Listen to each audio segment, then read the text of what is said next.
How's it going, basketball world, basketball fans? The big Aristotle, the big ticket, Shaquille O'Neal. Three-time back-to-back NBA champion with the Lakers, where he put up some ridiculous numbers. Nobody was stopping him in that run, especially 2000. They swept the Spurs. They were just sweeping everybody. They only lost one game, and that was to Philadelphia. Other than that, they would have had a perfect 16-0 postseason. The big ticket Shaq. Kobe Bean Bryant won 5 chips with the Lakers, 2 times finals MVP. In that series with the Magic, he was averaging about 32. Comes back, beats Boston after Boston, embarrasses the Lakers in 08. Kobe Bean Bryant.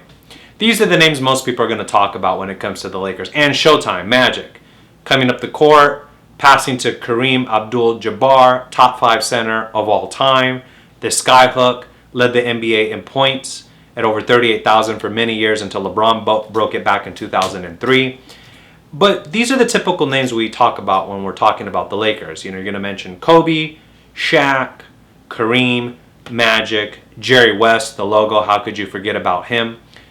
Didn't have as many championships, and that's because he did play in the era of Bill Russell. But my question is, who are the top 5 most underrated Lakers of all time?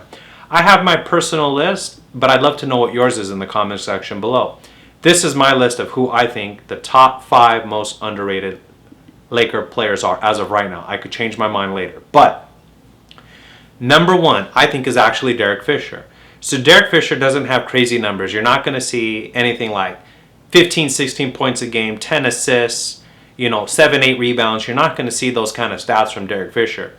But what the numbers don't show you is that Derek Fisher was super consistent.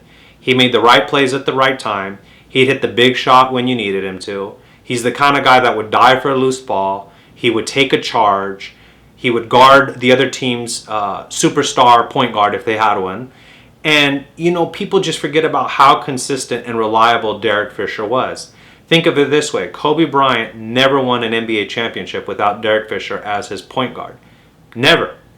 And so that does lead to a lot. People forget in basketball, a lot of basketball is team chemistry. It's not just points. If Fisher knows how to set the right screen or get open for that shot or make the right pass, those little things contribute to the game sometimes more than numbers will. The numbers can't show everything.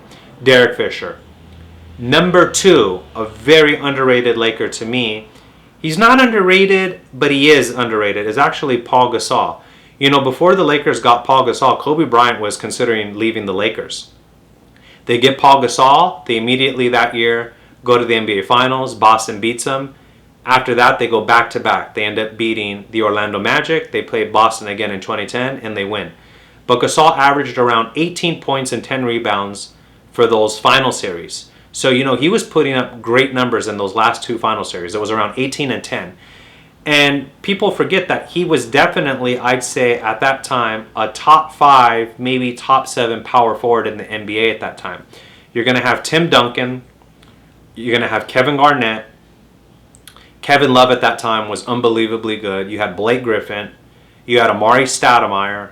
But Paul Gasol was up there. If he wasn't a top 5, I'd have to argue and say he was a top 7 power forward. And he was a perfect complementary piece to Kobe Bryant. He was great. He was a great shooter around the mid-range. He could shoot the free throws. He could push the ball up the court. And again, his play style worked good with Kobe. So Paul Gasol to me is definitely underrated. Another highly underrated Laker to me is big game James Worthy. People forget about how good James Worthy was. Back in the 1998 NBA Finals, when the Lakers beat the Detroit Pistons in Game 7, James Worthy had 36 points and I think it was 16 rebounds and 10 assists for Game 7. He actually got the Finals MVP that year. People just forget about James just because he played with Magic and Kareem. But this is the kind of guy who's giving you about 17 points a game, big, can run the floor. People just forget about him because he played with 2 of maybe the top 10 players of all time in Magic and Kareem. So, James Worthy. Another highly underrated Laker to me is actually Lamar Odom. Lamar Odom was 6'10", 6'11", somewhere around that range. I saw him one time in California. The dude's really tall. He was lanky. He could shoot. He could dribble, he could get to the basket, and he was left-handed. He was kind of a Swiss Army knife. He could do a lot of everything. He wasn't going to give you, 25, 30 points a game, but he's the kind of player who could give you 15 points, 7, 8 rebounds, 4 or 5 assists, make a right steal, get out on the fast break, give you a good slam dunk. He would do all the little things that you need. And he was definitely, to me, the third best Laker after Kobe and Gasol on those championship teams. Definitely underrated. I'm going to leave the last spot open. I'd love to know from you who also is a very underrated Laker. I know I'm missing someone with so many players that have played over the years. So while the worlds are always arguing about Shaq and Kobe and the big names, I want us to think about all those other players who've contributed to the game so much. Thank you for your time.